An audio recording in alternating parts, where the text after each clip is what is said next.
So if that's the truth, and you know, that avalanche that I'm talking about. That's the snowball effect. There were no gangs, you know, and like even like in ancient, it's always gonna be some type of tribalism based off location. You know, people are boom boom. But what I'm saying is, gangs in America, when it comes to black people, were basically started to protect themselves from white people. Now, what you have is these organizations getting bigger, and like there's a documentary when they're talking about Jeff Fort, who is the, you know, the chief of you know, the Blackstone Rangers, Blackstone, you know, like the original leader. You know, regardless of, you know, what they were into, you know, from some of the things I seen, that they had like school programs, you know, teaching youth and stuff like that. You know, was it some illegal things going on? I don't know. You know what I'm saying? I don't know. You know, I have to do more research on that. Y'all do your own research. But I'm just speaking to the fact that you had these black leaders who were in charge of these gangs, that it seems like they were doing some positive things in the neighborhood. And then these leaders like Larry Hoover, these leaders of these black organizations or gangs, these people took to jail for whatever reason, you know, and we have to question the reasons behind them going to jail. You know, if you live in America and you're a black organization, especially back in those days, and you wanted to arm yourself like the Black Panther Party, that's an issue for the corporate, not for the corporate, but for the government structure, which is a corporate structure. So for the government structure though, for America's power structure, that's an issue for them. Organize black people with a military. They're not having that. So that's systematic oppression in a sense, you know, because, you know, they fear an uprising, or they fear that black people could rise to control the power structure, and that's something that they're not having. So, you know, people could try to, you know, act like, you know, this isn't a power struggle when it is. It don't matter, in my opinion, it don't matter what you do in America to get to whatever level you think is, you know, where you feel like you're equal or whatever. That's not what it is. You'll always be, in my opinion, you'll always be under the ranks of a white power structure. Like, that's just what it is. It doesn't matter if you're a millionaire within that power structure. Okay, that affords you the financial freedom to move a little bit freely, but you still don't control the power structure. You're still under the power structure. And for you not to recognize that there is a power structure, and that the power structure is designed to keep the power structure in charge, then I don't even know what you're talking about. Like, what planet you live on at this point. You're not even making sense no more. You know what I'm saying? I don't know what type of delusional thing you got going on. You know, when it comes to power structure, let's take YouTube for example. Let's take Instagram for example. You can't say what you want to say on Instagram. You can't say what you want to say on YouTube. Why not? Because if you say something that they don't like, they'll take your video down. So they give you freedom within their platform, but you can only go so far. Let you start getting rowdy on here talking about this and that, they're gonna shadow ban you. Then next thing you know, you can't even shit, they'll just take the whole page down. A few people that got deleted.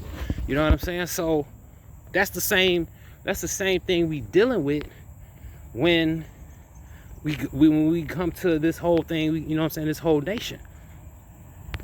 Now, to get back to the original point of, you know, the psychology of Chicago youth, or youth all over the nation that's killing each other, you know, that gang stuff, you know, I just told you where it started from. So this snowball effect, you know, it's just only getting worse. It's only getting worse. Now, the leaders of those gangs been locked up for the last 30 years. Now what you have is, in the 80s, 70s going into the 80s, early 90s, you have this drug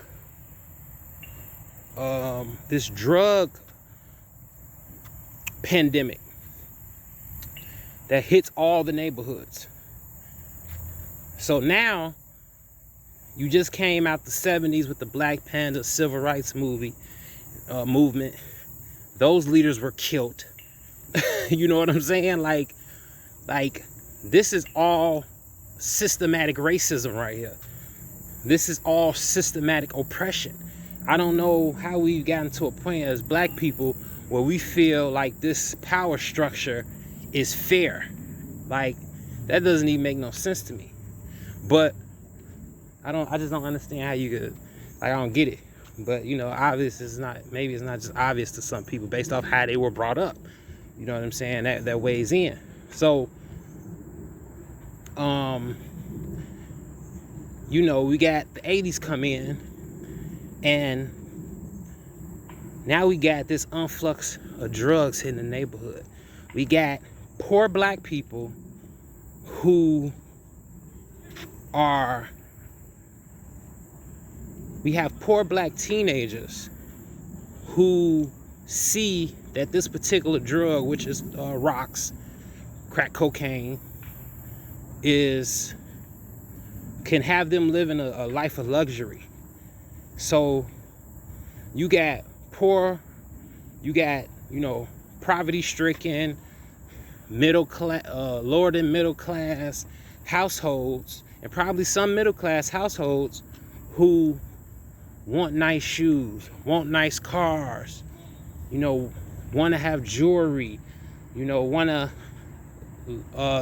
look is it luxurious? I can't even think of the word, but luxurious. You know, want a nice house, you know, don't want to be poor no more.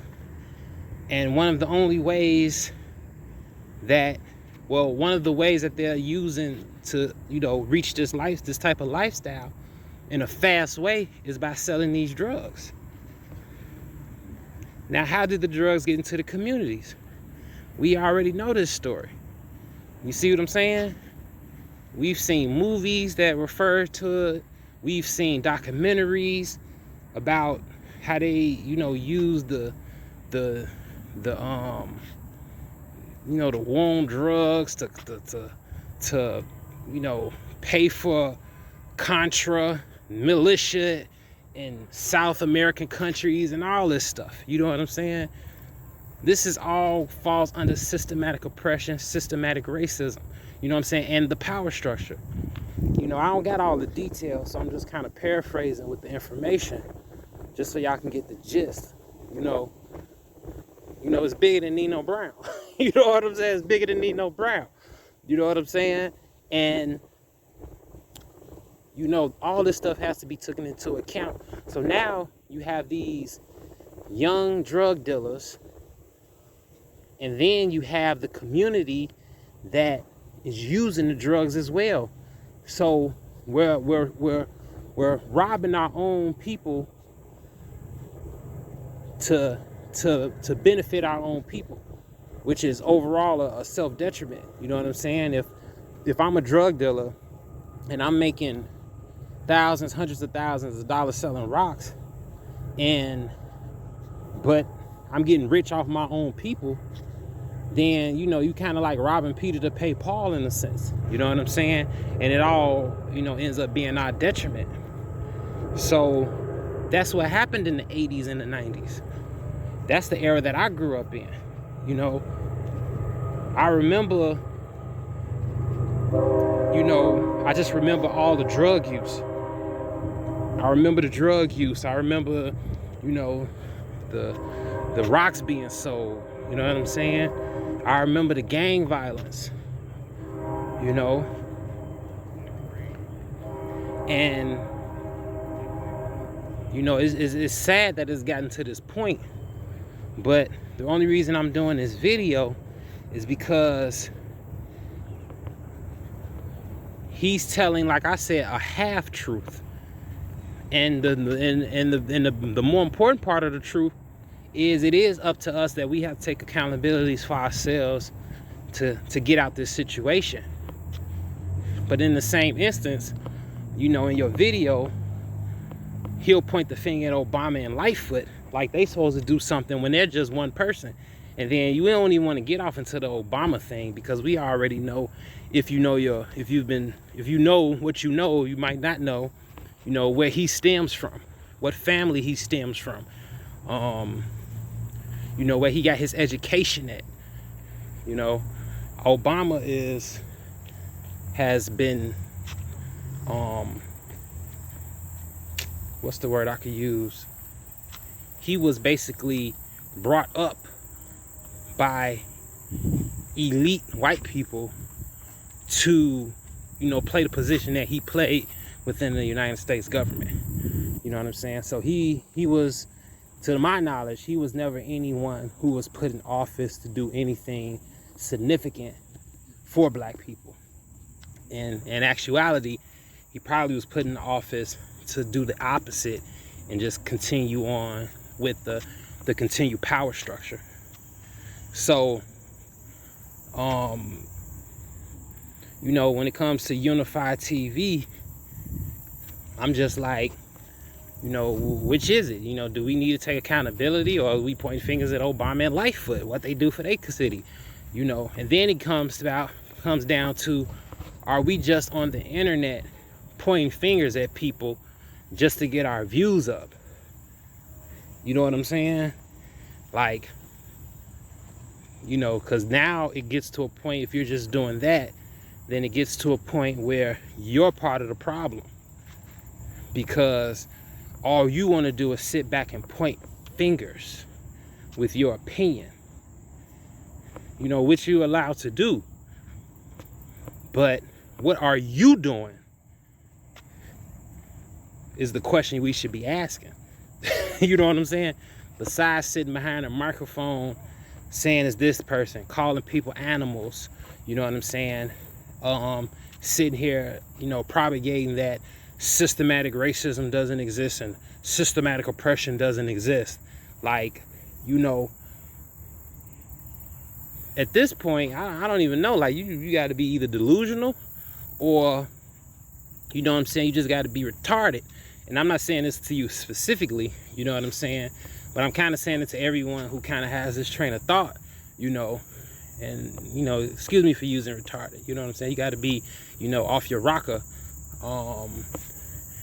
If you feel there's no such thing as systematic racism and systematic oppression, like, you know, that's like saying racism doesn't exist. You know what I'm saying? Or oppression doesn't exist. Now, I'm pretty sure we can agree that racism exists and oppression exists, but you think those two don't you feel those two don't exist within a systematic system? You got racism and oppression, which we know exists, but systematic racism and oppression doesn't exist. Like, come on, that doesn't make any sense.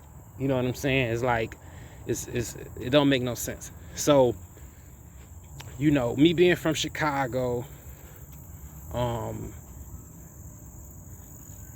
this is for all black people around the nation, you know what I'm saying? Because until we really organize and